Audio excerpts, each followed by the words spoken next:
Jesus is Lord. We're back again to the air concerning the solution to corona plague or the spirit of death. But I want to open this sermon with prayer. If you are there anywhere in the world, please rise and let us pray together. Sovereign Lord, we have cause to be grateful to you. You know everything. The Bible told us you are omnipotent, omnipresent science, omnipresence. You know when the plague started and how it's going to end. We present the entire world before you. That your mercy will run through every nook and cranny of the world. So at the end of the day, the plague will stay. Even those who are afflicted now, Lord, may your healing power come upon them.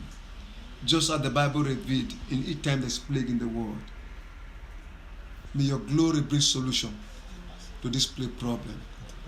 As you speak through us, may your word bring signs and wonders. In the name of our Lord Jesus Christ. Amen. Amen. We'll be reading from the scriptures. We want to take 3 testimonies and we're going to break them into 3 parts. Definition, introduction, and conclusion. So we want you to listen before we go into the deep about the sermon. We'll take the scripture. Scripture number 1, number 21, from verse 5 to 10. And the people spake against God and against Moses. Wherefore have ye brought us up out of Egypt to die in the wilderness? For there is no bread, neither is there any water. And our soul loathed this light bread. And the Lord sent fiery serpents among the people, and they beat the people, and much people of Israel died. Therefore the people came to Moses and said, We have sinned, for we have spoken against the Lord and against thee. Pray unto the Lord that he take away the serpents from us.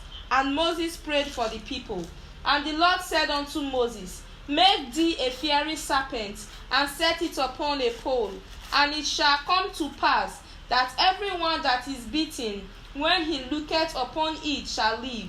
And Moses made a serpent of brass, and put it upon a pole. And it came to pass that if a serpent had bitten any man, when he beheld the serpent of brass, he lived. And the children of Israel set forward and pitched in Oboth.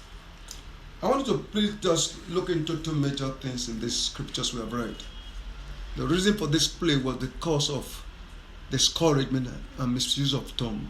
It's everywhere today. They spoke wrongly, and God took offense against it. And God allowed them to be bitten by a severing serpent. But when they cried back to God in prayer, and God told Moses what to do, he should get a brazen serpent, put it on the pole, and whoever look unto that pole will live. Even those who are foaming in their mouths, they managed to look unto the pole, they live. But do you know something? Some people didn't bother. They died. It's just like God has given us this revealed scripture for the plague. I pray God will take away disobedience from the world. The key thing that those who obeyed lived even at the last minute of their breath, and they came back to life. So I want to say to you, you already have the scriptures with you, which we may bring up later.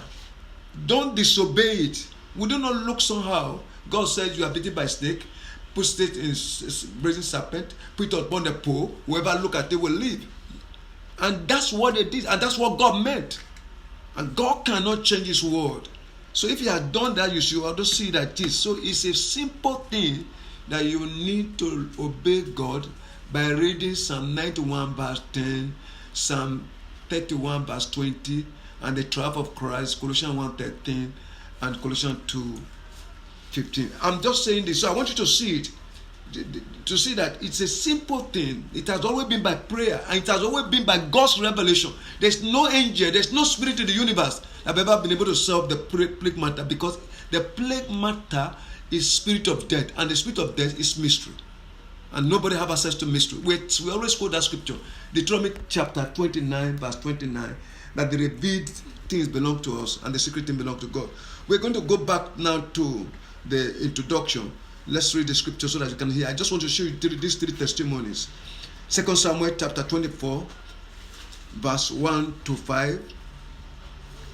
And again the anger of the Lord was kindled against Israel, and he moved David against them to say, Go, number Israel and Judah.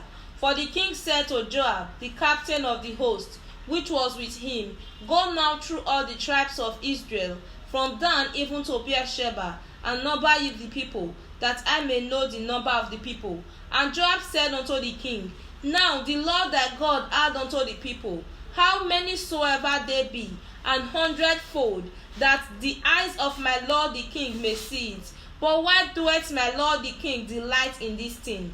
Notwithstanding, the king's words prevailed against Joab and against the captains of the host. And Joab and the captains of the host went out from the presence of the king to number the people of Israel. And they passed over Jordan and pitched in Arah on the right side of the Go to verse 10 city quickly. that lies in the midst of the river of Gad. And David's heart smote him after that he had numbered the people. And David said unto the Lord, I have sinned greatly in that I have done, and now I beseech thee, O Lord, take away the iniquity of thy servant, for I have done very foolishly. For when David was up in the morning, the word of the Lord came unto the prophet Gad, David's seer, saying, Go and say unto David, Thus saith the Lord, I offer thee 3 things. Choose thee one of them, that I may do it unto thee. So God came to David and told him, and said unto him, Shall 7 years of famine come unto thee in thy land? Or wilt thou flee 3 months before thy enemies, while they pursue thee? Or that there be 3 days pestilence in thy land? Now advise, and see what answer I shall return to him that sent me. And David said unto God, I am in a great strait. Let us fall now into the hand of the Lord, for his mercies are great, and let me not fall into the hand of man. So the Lord sent a pestilence upon Israel from the morning even to the time appointed, and there died of the people from Dan even to Beersheba 70,000 men. And when the angel stretched out his hand upon Jerusalem to destroy it, the Lord repented him of the evil, and said to the angel that destroyed the people, It is enough, stay now in thy hand. And the angel of the Lord was by the threshing place of Araunah the Jebusite. Yes, okay, thank you. You can see this one again. David sinned by numbering the people. And immediately he numbered the people. God was angry about it. He gave it 3 conditions. Either there will be pestilence that will ravage the people, or he will be pursued out of the throne, or his enemy continue to pursue him. But David was wise enough to know that the best is for him to fall into the hands of God. He still remembered the mercy of God. That's the mercy we'll be talking about. David knew that the mercy of God is very rich. So he spoke to God that he would prefer to fall into his hand. You see, we cannot shy away from the mercy of God. Because the Bible says if it's not for his mercy, we would have been consumed. It is his mercy that have given us prerogative to live today. And so I'm saying to you, if you look at this, the only remedy was atonement, confession of sins, and prayer. I repeat it, the remedy was atonement, confession of sins, and prayer. In respect of Father, 70,000 people died within that 3 days.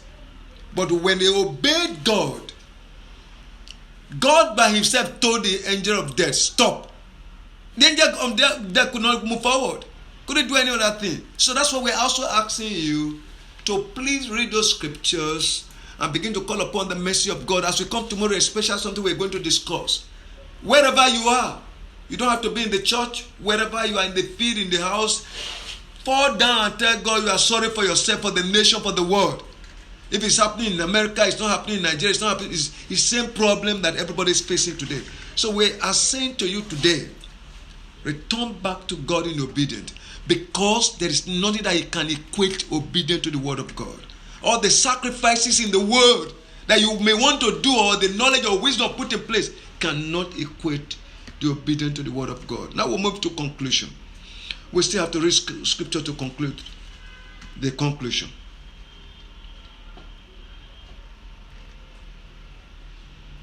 Exodus chapter 32, verse 1 to 6. And when the people saw that Moses delayed to come down out of the mount, The people gathered themselves together unto Aaron, and said unto him, Up, make us gods, which shall go before us. For as for this Moses, the man that brought us up out of the land of Egypt, we wot not what is become of him. And Aaron said unto them, Break up the golden earrings which are in the ears of your wives, of your sons, and of your daughters, and bring them unto me. And all the people brake off the golden earrings which were in their ears, and brought them unto Aaron. And he received them at their hand, and fashioned it with a graving tool, after he had made it a molten calf. And they said, These be thy gods, O Israel, and which brought thee up out of the land of Egypt. And when Aaron saw it, he built an altar before it. And Aaron made proclamation and said, Tomorrow is a feast to the Lord. And they rose up early on the morrow, and offered burnt offerings, and brought peace offerings. And the people sat down to eat and to drink, and rose up to play. 27 to 35.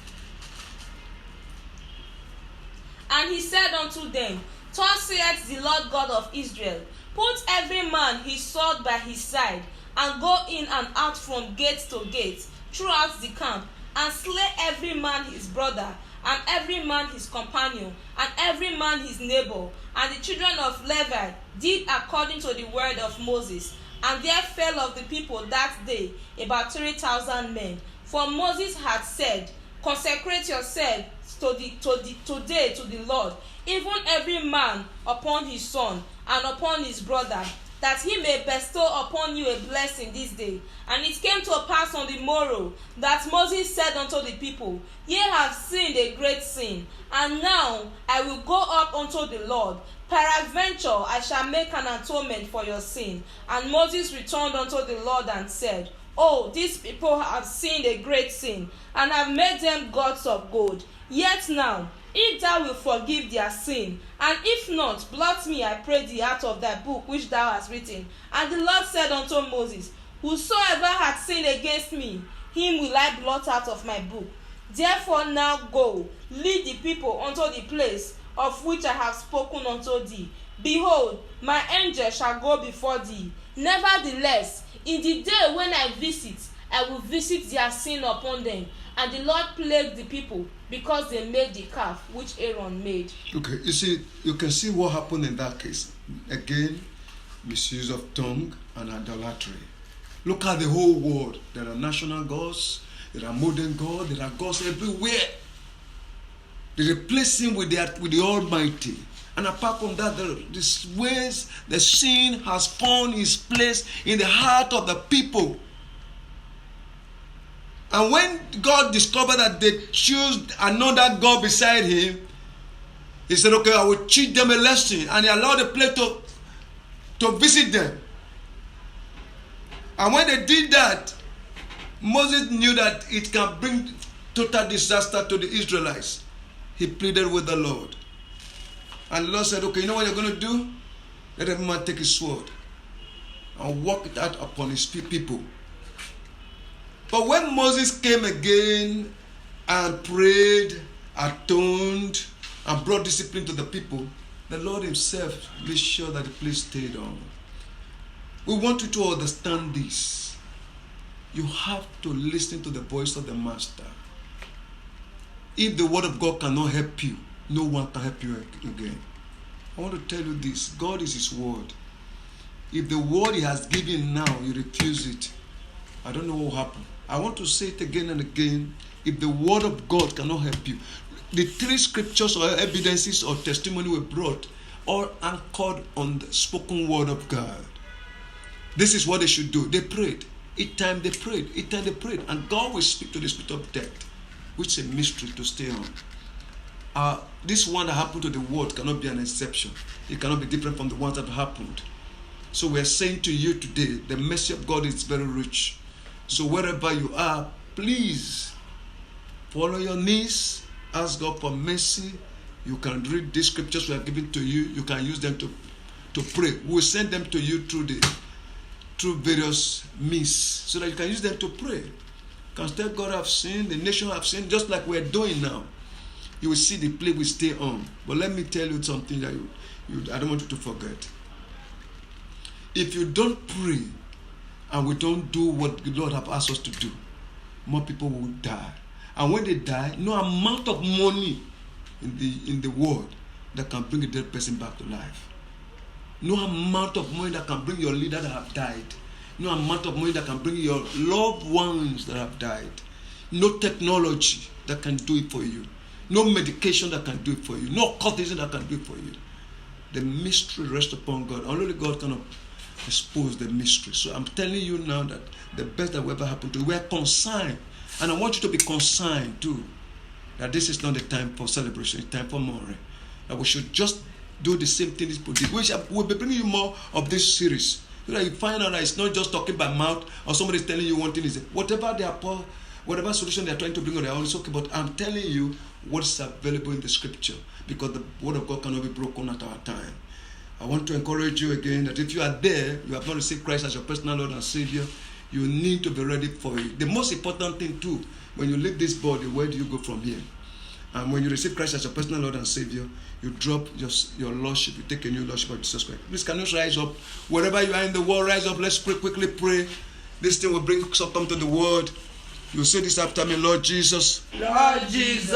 I'm sorry for all my sins. I'm sorry for all my sins. I've sinned against you. I have sinned against you. I've sinned against your creation. I have sinned against your creation. The Bible declared. The Bible declared. God is not interested in the death of a sinner. God is not interested in the death of a sinner. But the sinner should come to repentance. But for the sinner to come to repentance. Now I've heard your word, Lord Jesus. Now I've heard your word, Lord Jesus. I invite you, Jesus. I invite you, Lord Jesus. Come into my heart. Come into my heart. And be my Lord and Savior. And be my Lord and Savior. I've heard your word. I have heard your word. So I renounce all the gods. So I renounce all the gods. All idols, everything I've involved myself to. All idols, everything I involve myself. From my life forever. From my life forever. I separate myself. I separate myself. From all generational woes. From all generational woes. I separate myself. I separate myself. From all ancestral gods. From all ancestral gods. And modern gods. And modern gods. And belly gods. And belly gods. I separate myself. I separate myself. From all parental misfortunes. From all parental misfortunes. I shall not die. I shall not die. But live to declare your will. But live to declare your word. We are still going to pray before we close the chapter. But let us tell you this, we are still on 30 days prayer. We are asking the volunteers from all over the world to join us. You belong to the world. You don't have any other world to go to. If you live this year, you either go to heaven or hell.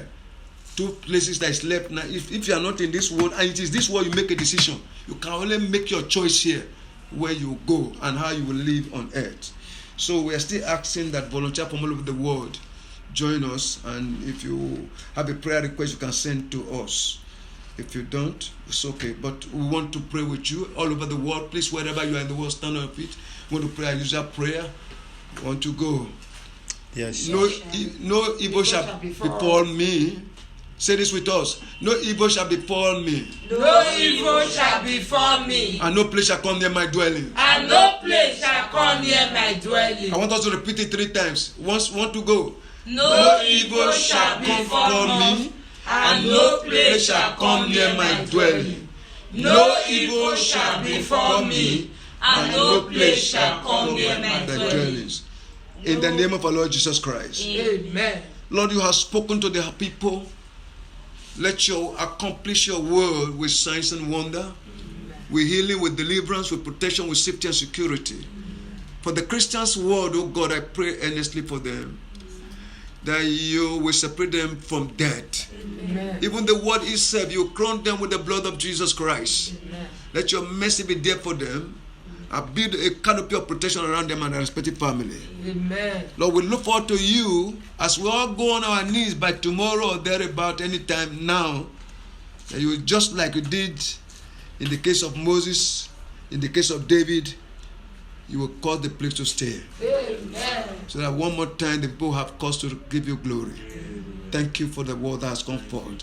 Take all the glory, Jesus. Amen. In the name of our Lord Jesus Christ. Amen. Thank you.